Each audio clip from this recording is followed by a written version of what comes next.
Assalamualaikum warahmatullahi wabarakatuh. Bismillah, alhamdulillah. Assalatu wassalamu ala rasulillah wa ala alihi wa sahbihi wa mawalah. Allahumma syrah li sadri wa yassir li amri wa hlul 'uqdatam min lisani yafqahu qawli, amma ba'du. Segenap masyayikh Pondok Pesantren Lirboyo ingkang kita mulyakaken sesarengan beliau panjenenganipun Romo Kyai Haji Muhammad Anwar Mansur, beliau panjenenganipun Romo Kyai Haji Abdullah Gafabihi Mahrus, Romo Kyai Haji Hasan Syukri Zamzami Mahrus, Romo Kyai Haji Naim Falahuddin Mahrus, segenap keluarga besar Pondok Pesantren Al-Mahrusiyah, hadir di tengah-tengah kita Kepala Madrasah Diniyah jenenganipun Agus Haji Nabil Ali Usman, segenap para asatidz, para pengurus Madrasah Diniyah, dan wabil khusus kepada teman-teman siswa Madrasah Diniyah kelas 3 Aliyah yang malam hari ini mengikuti acara tamah-tamah atau muwada'ah. Semoga ini bukanlah satu pisahan atau pertemuan yang terakhir. Nanti kita akan saling berhubungan, sambung silaturahmi, alaqah bainana wa bainakum wa bainana wa baina jami'i masyayikhina fi hadzal ma'had mustamirrah ila yaumil qiyamah. Alhamdulillah, kalau kita cermati, jika kalian belajar di pondok pesantren Madrasah Diniyah, dirasa sulit, ya memang sulit. Banyak rintangan, halangan-halangan yang terjal. Belum lagi nanti ada urusan dengan guru-guru kalian. Saya kira itu masih belum menjadi satu rintangan yang besar, karena ada satu rintangan yang lebih besar lagi, yaitu ketika kalian memikirkan siapa calon pendamping hidup kalian. Ini terbukti banyak orang yang tidak kuat iman ketika syahwatnya itu tinggi dan dia tidak bisa memanage syahwat dengan benar, maka di tengah dia dalam mencari ilmu, tengah perjalanannya dalam mencari ilmu, pada akhirnya dia memilih ke jalan pelaminan menuju hidup yang baru, meninggalkan kehidupannya dalam mencari ilmu. Alhamdulillah kalian bisa sampai selesai menyelesaikan jenjang pendidikan yang ada di Madrasah Diniyah. Kalau toh memang dirasa sulit, itu ya memang sulit. Mencari ilmu dikatakan sulit, ya memang sulit. Saya teringat dengan satu makalah dari guru saya, Syekh Muhammad Al-Balisani. Teringat betul ketika beliau memberikan motivasi kepada kita dalam satu perkuliahan. Beliau bilang, ya abnai, wahai anak-anakku, kalian sekarang ini berada fi sabilillah, kalian sekarang ini fi talabil ilmi wa antum talibun, dan kalian ini adalah orang-orang pencari ilmu. Mencari ilmu itu lebih berat daripada orang mencari rizki. Ini dawuh beliau. Kalau dibandingkan antara kalian dengan mereka orang yang ada di luar sana, yang sedang mencari rizki, itu jauh kalian jalannya lebih sulit bila dibandingkan dengan mereka.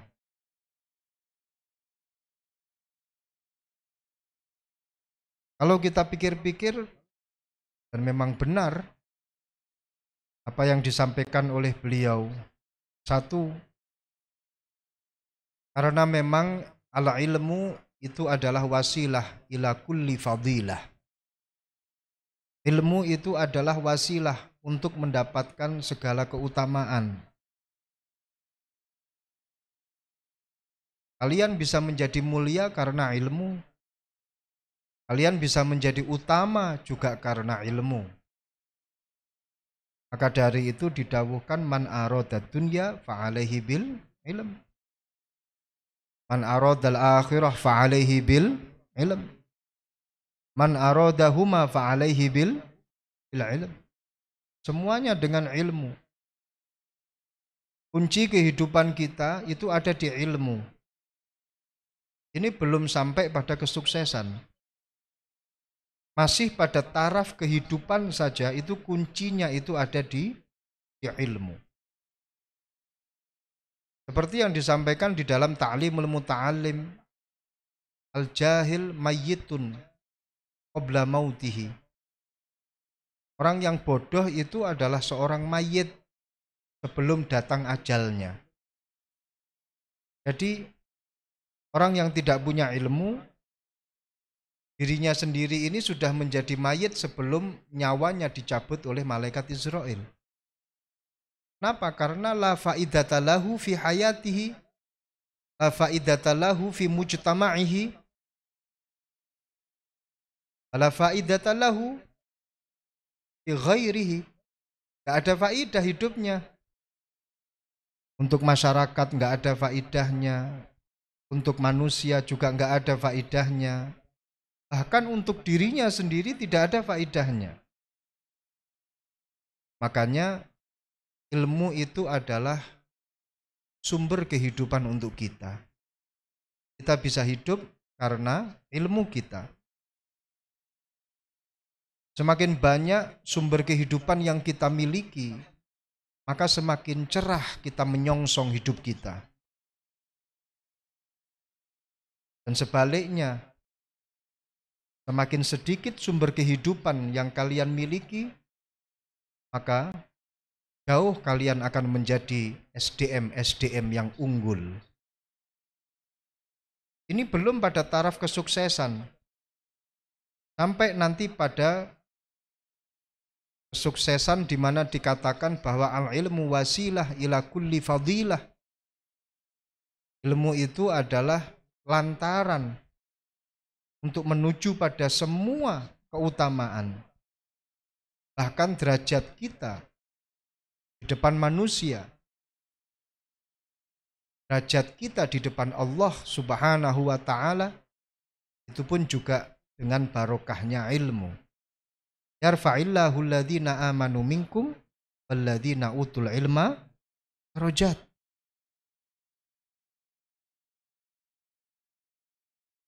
Maka dari itu, kalau kalian dalam mencari ilmu itu kok enak-enakan, santai, alah paling nanti ya dapat barokah. Mimpi itu namanya.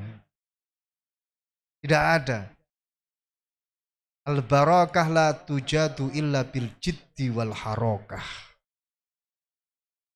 Barokah itu kita dapatkan dengan apa? Dengan bersungguh-sungguh dan berusaha. Maka salah besar Ketika seseorang itu berleha-leha, santai-santai sambil mengatakan, yang penting aku dapat barokah. Atau bahkan nggak apa-apa, oh di rumah saya ini ada lembaga pendidikan, ada pondok pesantren, bapak saya juga tokoh di masyarakat. Yang namanya buah itu pasti jatuh tidak jauh dari pohonnya. Yang namanya anak singa itu pasti ya jadi singa. Ini satu penerapan kaidah yang tidak pas. Satu penerapan kaidah yang tidak tepat pada tempatnya. Apakah ketika orang tua kalian makan dan orang tua kalian kenyang, kalian akan ikut kenyang? Tentu tidak. Jika kalian makan, kalian bisa mengenyangkan perut kalian. Bukan ketika orang tua kalian makan terus kemudian kalian ikut kenyang. Jadi simbiosis mutualisme di sini tidak berlaku. Dalam hal tolabul ilmi tidak berlaku. Yang ada adalah al-barokah la tujatu illa bil jiddi wal barokah. Makanya kalian harus capek. Dan itu wajib. Yang namanya ngaji itu capek, wajib. Janganpun kalian, guru-guru kalian pun juga dulu ketika belajar itu capek dan kesulitan. Mustahik kalian, munawib kalian ketika dulu menghafalkan alfiyah, menghafalkan maknun, capek. Mereka juga puyeng. Terus kalian mau tidak puyeng? Ini namanya enggak balance. Ini namanya enggak imbang. Maka kalian pun juga harus ikut capek. Imam Syafi'i aja pernah curhat kepada gurunya Imam Waqi', syakautu ila waqi'in bisu'i hifdzi fa'ausani bitarkil ma'asi. Imam Syafi'i yang umur 7 tahun itu bisa menghafalkan Al-Quran, 10 tahun hafal Muwatta'. Beliau saja itu pernah curhat tentang kesulitannya dalam menghafal ilmu, apalagi kalian. Maka dari itu jangan putus asa. Capek dalam mencari ilmu itu adalah sebuah kewajiban. Maka kalian harus tetap semangat. Imam Syafi'i juga pernah mengatakan, asbir ala murril jafa min muallimin fa inna rusubal ilmi fi nafaratihi. Bersabarlah kalian dengan tingkah laku kerasnya seorang guru. Maka sesungguhnya kegagalan itu dikarenakan lari dari guru kalian. Ini menjadi satu obat buat kalian ketika kalian ada rasa gimana gitu dengan guru kalian. Ada rasa pahit dengan guru kalian. Kenapa guru saya kok keras pada saya? Kenapa guru saya ini kok gini dengan saya? Percayalah, guru kalian tidak akan memelesetkan kalian, tidak akan menjerumuskan kalian. Kerasnya beliau-beliau ini dikarenakan satu keinginan beliau, yaitu kalian menjadi orang yang sukses. Maka dari itu, jangan pernah lari dari guru-guru kalian. Tetaplah bersabar dengan mereka. Sulit memang ketika kalian belajar dan merasa kesulitan, kalian jangan membayangkan seperti Mereka-mereka yang baru belajar terus kemudian bisa tampil di TV. Mereka-mereka yang baru belajar terus kemudian viral di medsos. Target kaderisasi antara pondok pesantren dengan yang kalian lihat di media sosial, proses yang instan kemudian bisa menjadikan dia viral, ini sudah beda jalur. Sudah beda jalur. Jalur kita bukan untuk menjadikan kalian itu menjadi figur yang viral. Itu bukan jalur kita. Tapi bagaimana kalian betul-betul bisa menjadi rajulun salihun, bisa menjadi rajulun alimun. Tidak ada istilah rajulun farilun, tidak ada. Kalau mau viral gampang. Ala fi bi'ri zamzam ishtahar.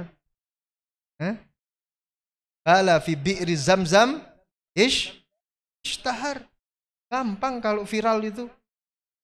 Fa fir'aunu masyhurun fa fa'alatu syarr. Siapa yang enggak kenal dengan Firaun? Viral sampai akhir hayat, sampai kiamat. Viral Firaun itu. Tapi fa fa'alatu syarr. Jadi masalah viralisme itu suatu hal yang mudah. Dan itu bukan target kita. Kita punya target yang lebih dari itu semua. Makanya kalian meniti jalan yang terjal, meniti jalan yang sulit, ini sudah menjadi keharusan. Kesulitan kalian dalam mencari ilmu menjadi satu kewajiban. Kalian adalah kader-kader ummatan wasatoh. Ummatan wasatoh. Wakadzalika ja'alnakum ummatan wasatan litakunu syuhada 'alan nas wa yakuna ar-rasulu 'alaikum syahida. Ini kalian nanti akan menjadi kader-kader yang ummatan wasatoh. Kalian menjadi generasi yang ummatan wasatoh. Seperti ada di dalam Al-Quran, wa kadzalika ja'alnakum ummatan wasatoh. Dan ummatan wasatoh ini butuh perjuangan untuk menjadi seorang yang wasatoh, generasi yang wasatoh, kader yang wasatoh. Ini butuh perjuangan. Di mana dia bisa bersikap adil, di mana dia bisa bijak, di mana dia bisa berada di tengah, dalam artian dia bisa mengayomi masyarakat dengan segala macam karakter masyarakat yang ada di sekitarnya. Ini enggak mudah. Kalau mau jadi orang yang ke kanan-kananan, lebih mudah. Kalau menjadi orang yang ke kiri-kirian, lebih mudah. Tapi kalau berada di tengah, dia harus bisa mengetahui kanan dan harus mengetahui kiri. Tapi dia posisinya ada di tengah. Untuk menjadi orang yang ke kiri-kirian, mudah. Mereka-mereka orang-orang liberalis adalah orang-orang yang berada di kiri. Mereka-mereka yang selalu mengedepankan akal, otak mereka dan mengenyampingkan dalil, mengenyampingkan nas, mereka hanya mengandalkan otak. Selama dia bisa mengatah otak dan merasionalisasikan sesuatu sesuai dengan otaknya, walaupun toh berbeda dengan agamanya, berbeda dengan Quran dan hadisnya, sukses untuk menjadi seorang yang liberal. Maka dari itu gak sedikit orang gak pernah mondok, belajar secara instan, terus kemudian dia berani ngoreksi Imam Syafi'i, ngoreksi Imam Abu Hanifah, ngoreksi Imam Al-Ghazali. Buaya tesisnya itu ngoreksi Imam Ghazali. dan bahkan ngeritisi Imam Ghazali. Dan dia menghabisi Imam Ghazali hanya dengan otak kecilnya. A'udzubillah min dzalik. Untuk menjadi orang semacam itu dengan cara yang instan mudah. Selama dia punya akal, selama dia punya otak yang bisa digerakkan dan bisa merasionalisasikan sesuatu sesuai dengan nalarnya, selesai. Makanya kalian kalau punya otak, kalian kalau punya akal, pakai kaidah ini. Man aqalahu aqluhu amma la yambaghi fahuwa aqil. Man aqalahu aqluhu amma la yambaghi fahuwa aqil. Barang siapa yang dia bisa memanage akalnya, otaknya ini bisa memanage daya pikirnya. Memanage dari apa? Dari hal-hal yang tidak seharusnya dia lakukan dan dia bisa menahan diri. Dia bisa menahan otaknya, akalnya untuk mengarah kepada sesuatu yang dilarang oleh agama, itu dinamakan fahuwa akil. Dia adalah orang yang berakal. Sebaliknya, man la yaqdiru aqluhu ayyu aqilahu fahuwa jahil atau fahuwa ghairu aqil. Orang siapa dia punya otak, punya akal, tapi dia tidak mampu untuk memanage akalnya sendiri, maka dia adalah orang yang bodoh. Nah, orang-orang liberal dengan belajar secara instan mudah untuk menjadi orang yang seperti itu. Dulu Mu'tazilah ini ada. Sebelum Mu'tazilah itu ada Khawarij. Dan sekarang terkenal dengan sebutan liberal. Itu adalah orang-orang yang berada di barisan kiri. Kiri itu sebelah sini. Kalau dari sana kiri yang sini. Nah, kalau mau jadi orang yang sebelah kanan juga mudah. Walaupun toh hanya membaca buku-buku terjemahan, selesai. Karena yang menjadi patokan itu adalah kulit daripada nas. Kulit daripada dalil. Tidak sampai mendalami tentang usul fikihnya. Gak belajar mutlak muqayyad. Gak belajar am, khos. Gak belajar tentang asbabul wurud. Gak belajar tentang asbabun nuzul.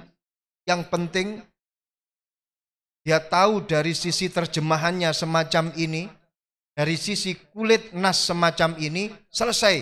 Ini adalah yang dia yakini. Menjadi seperti ini, nggak usah capek-capek mondok di pesantren sampai puluhan tahun, cukup dengan bermediasi toko-toko buku, selesai.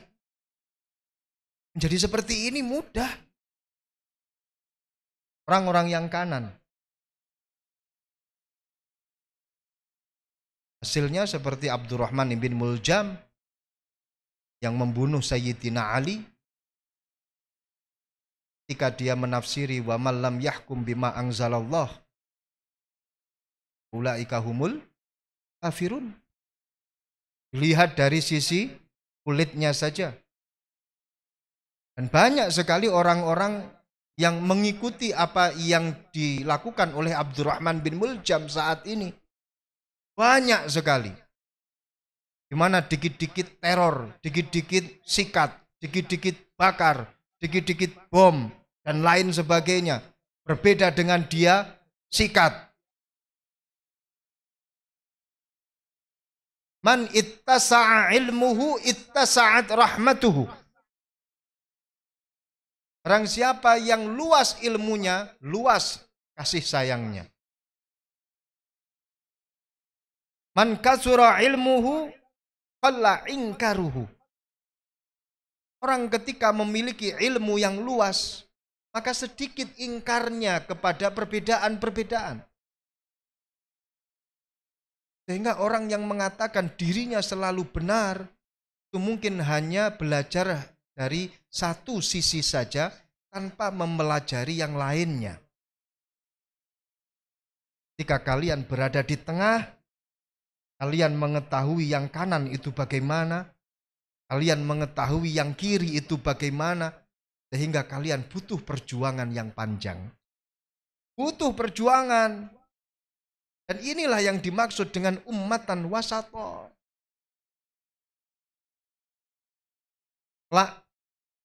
Mereka-mereka yang menjadi ummatan wasata, tengah-tengah masyarakat, dia akan mengayomi masyarakat dengan penuh rahmah.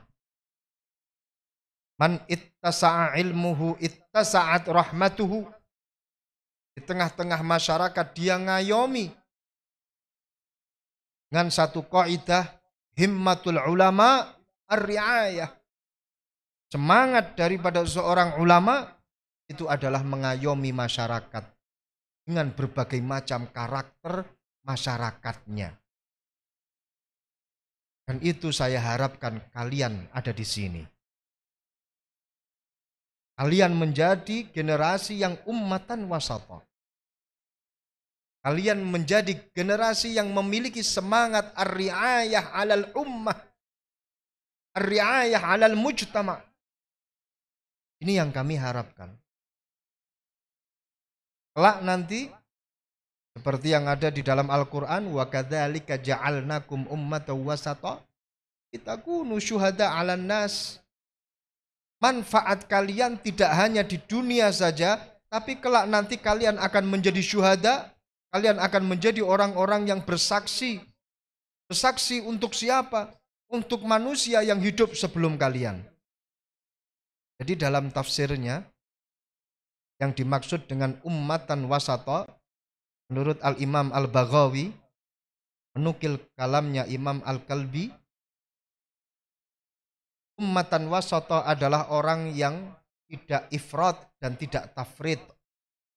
Tidak terlalu ke kanan dan juga tidak terlalu ke kiri. Ini menurut Imam Al-Baghawi ketika menafsiri ummatan wasata. Dan kelak nanti di akhirat dia akan menjadi syuhada 'alan nas. An-nas di sini siapa? An-nas yang dimaksud di sini adalah manusia. Manusia pada khususnya adalah manusia-manusia yang hidup sebelum kalian. Dulu Nabi Nuh mengajarkan apa yang beliau dapatkan sebagai wahyu dari Allah. Dalam tafsir ini dikatakan Nabi Nuh ketika di hari akhirat tanya oleh Allah Subhanahu wa taala, hal balaghta? Hal balaghta? Maksudnya adalah hal balaghta risalah? Apakah kamu telah menyampaikan risalah ajaran-ajaranku kepada umatmu? Jawab Nabi Nuh, na'am. Nggih, saya sudah menyampaikan kepada mereka. Dan kemudian mereka dipanggil, umatnya Nabi Nuh itu dipanggil. Apakah sudah datang orang kepada kalian untuk menyampaikan risalahku? Apa jawab mereka umatnya Nabi Nuh? Ma atana min nadhir. Au ma atana min ahad. Gak ada yang datang satupun kepada kami. Mereka berbohong. Nabi Nuh kemudian ditanya oleh Allah, apakah kamu punya saksi wahai Nuh? Aku punya saksi ya Allah. Siapa? Muhammad wa ummatuhu. Aku punya saksi yang mengetahui bahwa aku telah menyampaikan apa yang kamu wahyukan ya Allah pada umatku. Siapa Nuh? Muhammad wa ummatuhu. Nabi Muhammad dan umatnya. maka kelak nanti kalian pun juga akan menjadi syuhada. Kalian akan bersaksi bahwa nabi-nabi sebelum Nabi Muhammad sallallahu alaihi wasallam itu telah menyampaikan risalahnya. Wa yakunar rasul alaikum syahida. Dan Rasul kita Nabi Muhammad sallallahu alaihi wasallam memberikan kesaksian akan itu semuanya. Maka kalian kalau dirasa perjuangan dalam mencari ilmu itu capek, sulit, wajib. Kalian kalau merasa nggak ada sulitnya dalam mencari ilmu, ini perlu dipertanyakan. Nikmati saja apa yang ada di pondok pesantren. Alhamdulillah kalian sudah melewati itu semua. Semoga ilmu yang kalian dapatkan ilmu yang barokah manfaat. Semoga kalian menjadi kader-kader bangsa, kader-kader agama yang betul-betul bisa memiliki sifat ar-riayah alal ummah alan nas jami'ah. Amin ya rabbal alamin. Al-Fatihah. A'udzubillahi minasyaitonirrajim. Alhamdulillahirabbil alamin.